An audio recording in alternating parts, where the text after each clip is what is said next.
From the heart of the Central Valley to the halls of power across the Golden State, your voice takes center stage. Tonight, California decides. Millions head to the polls in a primary election that could reshape the political landscape heading into November. Control, power, policy, the future direction of California, all on the line. And as the ballots come in, Eyewitness News brings you complete live coverage, real-time results, expert analysis, and the stories driving this election night. This is your voice, your future. And it starts now. Thank you for joining us. I'm Rochelle Murcia. Tonight we begin with breaking news that we've been following all day. Local and federal law enforcement descending on downtown Bakersfield, responding to a man that reportedly has a bomb strapped to his chest and is holding hostages. Michael Patterson has been there all day and has the latest for us. Michael? Yeah, that's right, Rochelle. And for viewers at home watching that little intro package to the start of the show, you saw the plan of today was really supposed to be about Election Day. Election Tuesday was supposed to be the main focus, but this situation, this terrifying ordeal taking place here in downtown Bakersfield has dominated the day here. We are now in hour 9 of this situation, of this standoff here with a man inside this Chase Bank building, reportedly has a bomb attached to his body and has hostages. So let's take you now a little bit about what we're seeing at the scene here. So again, we are here just outside of Rooster's Honky Tonk here on 18th and I Streets. We're about 2 blocks away from where police are located, just up there. There are federal and local agencies here all responding to this, but we want to take you a little bit on the timeline of what has happened and what has taken place today. So around 1 p.m., Bakersfield police were alerted of a bomb threat at the Chase Bank building downtown. We have since learned that this is an active hostage situation, and BPD says the man is claiming that he has a bomb strapped to his body with several community members inside. Now, important to note, police have been unable to confirm that he actually does have a bomb strapped to his chest, but obviously they are taking this seriously as they can out of precaution there. And there's no word on how many people are still inside. We're going to touch on some good updates related to that here in a moment, but I want to introduce you to Tiffany Choate, the owner of nearby tattoo shop Naked Owls, just feet away from where I am right now. She believes her husband was at the bank earlier today and must have just missed running into the suspects. He literally had walked out and got a text message less than a minute later that this was going on. I just started crying when I saw him just because, I mean, it's just one more minute and he would have been in there, and it's just scary. And I know what kind of guy. Now, like I mentioned, we have gotten some good updates tonight. We heard from Bakersfield police around 5 o'clock that FBI and local crisis negotiators were able to negotiate with that suspect to release one of those hostages. And we did hear from Bakersfield police just about an hour ago at 9 o'clock that they were able to successfully get another hostage out of that situation. But we still believe there are more people inside. But that update we did get from police said that all of those people inside are still in good health. But obviously still a very frightening situation for everyone involved here. Now, earlier today, this was not the only location where police have been confronting a situation here at this point. There was also a major police response here in Oildale. And to talk a little bit more about that, I'm going to bring on reporter Jasmine Knox here to tell us a little bit more about that situation. Jasmine, take it away. Yeah, thank you. Definitely, Michael. As we mentioned, a lot of police presence were in an Oildale neighborhood around a little after 5 p.m. is where we got that information. Now, when I did head out to the scene, I saw not only a lot of police cars there, but there was several Homeland Security investigators, FBI, Kern County Sheriff Bomb Squad, so many others were on the scene, investigating this Oildale home. Now, we don't know for sure if that scene in Oildale has anything to do with the scene here in downtown Bakersfield. However, I did see 2 of the exact same investigators searching that home that I saw here in downtown Bakersfield as well. So I also had a chance to speak to a neighbor nearby the home to ask her if she knew anyone that lived in that house, and she informed me that she didn't know the person that lived there, but she could confirm that there was a man that lives in that home. Now, again, as I mentioned, it's not a confirmation just yet if the Oildale scene has anything to do with the scene here in downtown Bakersfield, but again, we are still gathering this information, and we're going to be sure to give you the latest updates as it all unfolds. Reporting live in downtown Bakersfield, I'm Jasmine Knox, Eyewitness News. Back to you in the studio. Jasmine, thank you.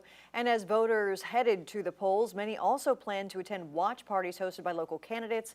One of those events, scheduled to take place in downtown Bakersfield, was canceled after that unrelated bomb threat that we just told you about was reported nearby. Eyewitness News reporter Michelle Roldan has been following this story since earlier this afternoon. I'm at the scene of a hostage situation where police say a man claimed to have a bomb strapped to his body inside a downtown Bakersfield Chase bank. Now, about half a mile away from here is where Dr. Jasmeet Bains' election night watch party was planned to take place. Just minutes before Dr. Jasmeet Bains was expected to arrive at her election night watch party, event organizers told us the gathering had been canceled. In a statement, Dr. Bains said in part, quote, "Out of an abundance of caution and to avoid creating a large gathering of people in close proximity to this incident, we will no longer hold an in-person event in downtown." The decision came as authorities responded to a reported hostage situation and bomb threat at a Chase bank, leading to street closures in parts of downtown Bakersfield throughout the afternoon. Some people had already arrived at the watch party, and from what we saw, the event appeared ready to begin and was awaiting Dr. Bains' arrival before word of the cancellation came down. Dr. Bains is one of the candidates in the race for California's 22nd Congressional District, alongside Randy Villegas and David Valadeo. The district includes parts of Kern, Tulare, Kings, Fresno, and Madera County. Earlier in the day, while casting her ballot,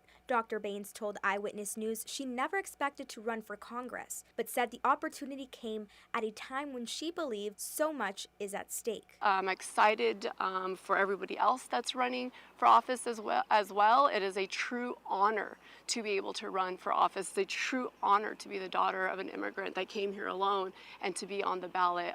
As for the election results, the Kern County Elections Office says the canvass will begin on June 3rd and results will be gathered by or before July 2nd. Reporting in Bakersfield, Michelle Roldan, Eyewitness News. On this decision day in California, the polls are now closed after millions of voters cast their ballots in some closely watched races. Most eyes are on the race for California governor, where both parties are battling it out to replace Governor Gavin Newsom.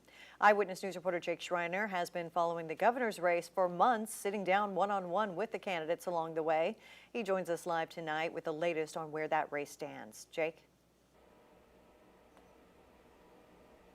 Yeah, Rochelle, well, polls are officially closed. They closed at 8 p.m. and we are starting to get some election results that are coming in now. And according to the Associated Press, Steve Hilton is currently in the lead in the race at this point in time with 26.8% of the votes. Just behind him is Javier Becerra with 25.8% of the votes, and Tom Steyer in third right now with 19.7% of the votes. And again, according to the Associated Press, they're reporting 49% of votes have been counted in this race. And as well, the LA mayoral race that's been highly looked at nationally, we're getting results for that race as well. And currently, Karen Bass leads that race with 36.6% of the votes, followed by Spencer Pratt with 29.8% of the votes. And coming up here at 10:30, I'll be sitting down with a political science professor from Bakersfield College, and I'll be getting some of his reactions to the results as they are coming in.